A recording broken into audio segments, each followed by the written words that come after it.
మీకు అన్ని ఇచ్చన్నాడు సార్. ఏమొచ్చింది మీకు? మాకు పెన్షన్లు వస్తున్నాయి, 40 ఏళ్ళ లెక్క వస్తుంది, అమ్మఒడి వస్తుంది, మాకు అన్ని చెందుతున్నాయి సార్. ఎందుకంటే ఎక్కువ ఇస్తాడంట చంద్రబాబు నాయుడు చెప్తా ఉన్నాడు మొన్న. మేము అవన్నీ నమ్మం సార్. మాకు జగనే కావాలా, మాకు జగనన్నే రావాలా. జగన్ గెలుస్తారు సార్.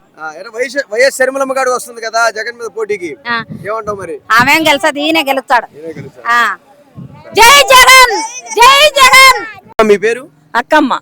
అమ్మ చెప్పండి, జగన్మోహన్ రెడ్డి పరిపాలన 5 సంవత్సరాలు పూర్తయింది కదా, ఎలా అనిపించింది మీకు? బాగుండదు, బాగా చేసినాడు, మాకి సాయం దండి చేసినాడు. ఆ సాయం చేసిండే వాళ్ళందరూ ఓటేస్తే జగన్ ఖచ్చితంగా వస్తాడు. చంద్రబాబు నాయుడు జగన్మోహన్ రెడ్డి పరిపాలన చేత కాదు అంటున్నాడు కదా, అంతకంటే బాగా చేస్తానంటున్నాడు కదా, మరి ఏమన్నా నమ్ముతారా ఆయన్ని? అయిపోయినా ఇప్పుడు 5 ఏళ్ళ నుంచి అయిపోయి సొమ్ము తిని అయిపోయి ఆయనకి ఎట్లా వేస్తాం మేము ఓటు? వేయము, ఇది జగనానికే చేస్తాం. ఎట్లా వచ్చినాయా మీకు పథకాలు? వచ్చినాయి, 18,000 వచ్చినాయి, ఇవి డాక్టర్ వచ్చినాయి 6,000. పింఛని వస్తుంది, మా ఇంట్లో వాళ్ళందరికి 3,000. జగనాన్నే చేసింది 3,000. మరి తిని మర్చిపోయాక అవుతుంది. బాగా చేసినాడు మాకేమో. ఎట్లా మరి మీకు వైఎస్ఆర్సీపీ ఎమ్మెల్యేగా తలారి రంగయ్య గారు పోటీ చేస్తా ఉన్నాడు, రావాలా? మాకు రంగయ్య రావాలా, రంగయ్య రావాలా, జగన్మోహన్ రెడ్డి రావాలి పై నుంచి అధికారము. రంగయ్య గారు వచ్చారా మీ ఊరు? వచ్చిండే బాగా మాట్లాడిచ్చి దేవుని కాయ కొట్టి అన్ని ఆరతులు ఇస్తే తీసుకొని బాగా చేసినాడు. దానికి కాని పోయింటి. మరి మంచోడేనా? బాగా చేస్తాడు.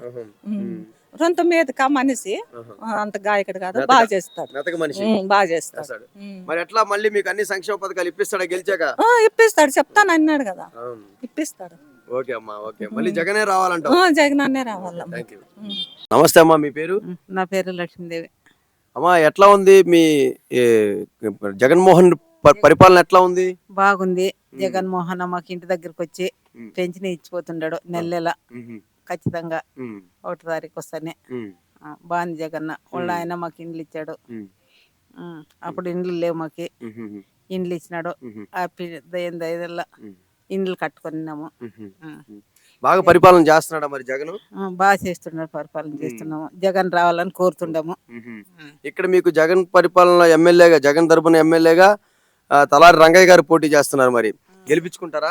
గెలిపించుకుంటాం రంగయ్యను కూడా. ఎట్లా మంచోడేనమ్మా రంగయ్య? మంచోడేనప్పా, మంచోడే రంగయ్య. ఎట్లా మరి చంద్రబాబు నాయుడు ఇంతకంటే ఎక్కువ పథకాలు ఇస్తానంటున్నాడు కదా, మరి ఏమైనా చంద్రబాబు నాయుడు గెలిపిరా?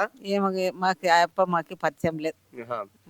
ఎప్పుడు ఓట్లు లేదు, ఎప్పుడు లేదు. మేము మా ఆయన ఉన్నప్పుడు వేస్తుండే, మేమేమి ఎప్పుడు లేదు. మా ఆయన అక్కడ వేసిన మేము ఇక్కడే. జగన్మోహన్ రెడ్డికి వేస్తారు. జగన్మోహన్ రెడ్డికి మేము ఎప్పుడు వాలంటీర్ వస్తున్నారమ్మా ఇంటి దగ్గరికి? వస్తున్నారు. ఏమన్నా సమస్యలు ఏమన్నా చెప్తే తీర్చడం చేస్తా ఉన్నారా? చేస్తారు. ఎట్లా ఉంది సచివాలయాలు ఇక్కడ మీకు? అన్ని బానే ఉన్నాయా? అన్ని బానే ఉన్నాయి, బానే జరుగుతాయి. ఏం మేము చెప్పిన మాట ఎవరు తీసేరు. బాగా చేస్తున్నారు. వచ్చారా తలారి రంగయ్య గారి ఇంటికి? ఇట్లా గడప గడపకి వచ్చారా? వచ్చారు. వచ్చి తిరుగుతున్నారా? తిరుగుతున్నారు. ఎలా మాట్లాడితే బానే మాట్లాడుతున్నారమ్మా? బానే మాట్లాడినారు. రోజు మా ఇంటికి వచ్చారు. వచ్చారా? వచ్చారు. ఎట్లా సౌమ్యంగానే ఉన్నారా? అంత సౌమ్యంగా ఉన్నాం. ఓకే అమ్మా, ఓకే ఓకే ఓకే. చెప్పండి అక్క, చంద్రబాబు నాయుడు ఎన్నో హామీలతోటి ఈసారి ఎలక్షన్స్ లోకి వస్తా ఉన్నాడు. ముఖ్యంగా చూసి తల్లికి వందనం అని చెప్పి, అంటే ఆడవాళ్ళకి మహిళా ఎక్కువ కేటాయిస్తా ఉన్నాడు. ఎలా చెప్తారక్క మీరు? ప్రజలు ఒకటే గుర్తు పెట్టుకోవాలా, పోయినసారి పసుపు కుంకుమలు అని చెప్పిన 10,000 ఇవ్వలేకపోయినాడు. ఇప్పుడు ఇన్ని చెప్తా అంటే దాంట్లో ఒకరు కూడా అమలు చేయలేడు. జగన్మోహన్ రెడ్డి గారు చేసేట్టు ఎవరు చేయలేరు.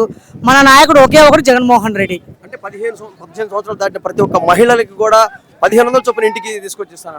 కేవలం ఓటు కోసం చెప్తున్నారు తప్పితే ప్రజల కోసం చెప్పట్లేదు, మహిళల కోసం చెప్పట్లేదు. కాబట్టి జగన్మోహన్ రెడ్డి గారు చెప్పినట్టు 100% నెరవేర్చి ఒక జగన్మోహన్ రెడ్డి గారే. ఎన్ని చెప్పినా కేవలం ఓట్ల వరకే ఇదన్నీ. ఓటు తర్వాత ఒక్క హామీ కూడా నెరవేర్చాడు. దీనికి 100% నేను హామీ ఇస్తాను. అంటే చంద్రబాబు నాయుడు చెప్పే మాటలు నమ్మే పరిస్థితుల్లో ప్రజలు లేరంటారు. చాలా మంది లేరు, కానీ వాళ్ళు అనుకుంటారు మౌత్ పబ్లిసిటీ కోసం ఏదో చేసుకుంటున్నామని. కానీ ప్రతి ఒక్క ప్రజల్లో ఏమన్నది, మేము జగన్కే చేయాలి, జగన్ మాట నిలబెట్టుకుంటాడు, మేము జగన్ తప్ప పక్క ఒక్క ఓటు వెయ్యము అని ప్రతి ఒక్క మహిళ ఆలోచిస్తుంది. అంటే ఒక మహిళగా చెప్పండి, మీరు ఏదైతే ఉందో వైఎస్ భారతి గారు కావచ్చు, అవినాష్ రెడ్డి గారు భార్య గారు కావచ్చు, ప్రోత్సహిస్తున్నారు ప్రజాసేవ కోసం భర్తల్ని. ఇక్కడ చూస్తే సొంత తోబొట్టులే విషయం చెబుతా ఉన్నారు, లేనిపోయిన అభండాలు వేస్తా ఉన్నారు వీళ్ళిద్దరి మీద, అన్నదమ్ముల మీద. ఎలా చూస్తారు? వాళ్ళు కూడా చెప్పుడు మాటలు వింటున్నారు తప్పితే వాళ్ళు కూడా మనస్ఫూర్తిగా చేయాలని లేదు. వాళ్ళు ఏదో ఆశించి చేస్తున్నారు, దానివల్ల వాళ్ళకి ఎటువంటి ప్రయోజనం ఉండదు. వాళ్ళే 2 రోజులు పోతే ఇడికి తప్పుకుంటారు. జగన్మోహన్ రెడ్డి గారికి వాళ్ళు కూడా సపోర్ట్ చేస్తారు.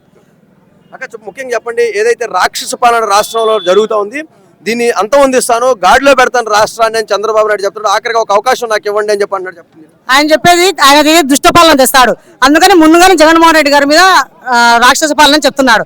అంతకు మించి ఏం లేదు. ఆయన రాక్షసుడు కాబట్టి నేను ముందే రాక్షసుడు వస్తానని ప్రజలకు జగన్మోహన్ రెడ్డి మీద చెప్తున్నాడు కాబట్టి ఆయన రాక్షసుడు. చంద్రమోహన్ రెడ్డి గారే చంద్రబాబు గారే రాక్షసుడు. జగన్మోహన్ రెడ్డి గారు దేవుడు. జగన్మోహన్ రెడ్డి దేవుడు.